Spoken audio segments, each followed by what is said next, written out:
কাল রাতে বর আমাকে এমন একটা সারপ্রাইজ দিয়েছে না, যা দেখে আমার মন পুরো খুশিতে নেচে উঠেছে। আমি বেশ কিছুদিন ধরেই বলেছিলাম ইলিশ মাছ খেতে ইচ্ছে করছে, আর ও দেখো কাল রাতে বাজার থেকে একদম টাটকা টাটকা ইলিশ নিয়ে হাজির। হ্যালো এভরিওয়ান, আমি Gargi and welcome back to my new blog. তো চলো আজকে ইলিশ মাছের একটা স্পেশাল রান্না তোমাদের সাথে শেয়ার করি।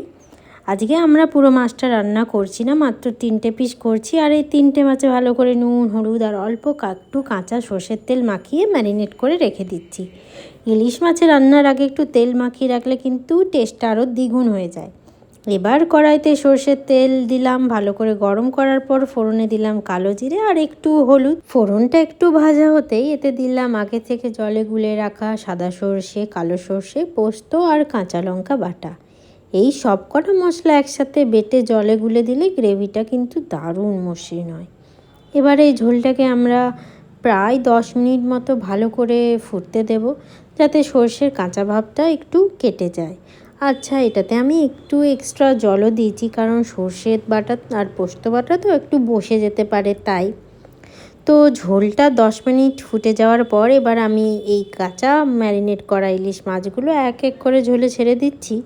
হ্যাঁ বন্ধুরা, এই রেসিপিটার কিন্তু মাছ ভাজার কোনো দরকার পড়ে না। কাঁচা ইলিশের যে নিজস্ব একটা সুগন্ধ ফ্লেভার থাকে, সেটা ঝোলের সাথে মিশে অসাধারণ লাগে।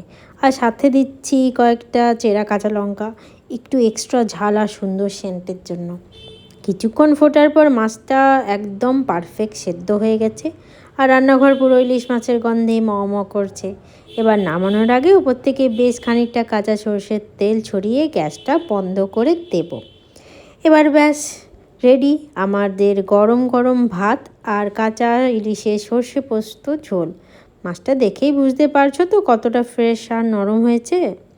উফ, এই ধোয়া ওঠা ভাতে একটু ঝোল মেখে ইলিশের টুকরোটা মুখে দেওয়া জাস্ট অমৃত।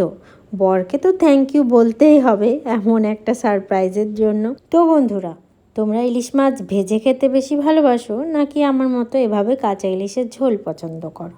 কমেন্টে ঝটপট জানাও তো। ভিডিওটা ভালো লাগলে লাইক আর শেয়ার করতে ভুলো না। দেখা হচ্ছে তোমাদের সাথে পরের ব্লগে। টাটা।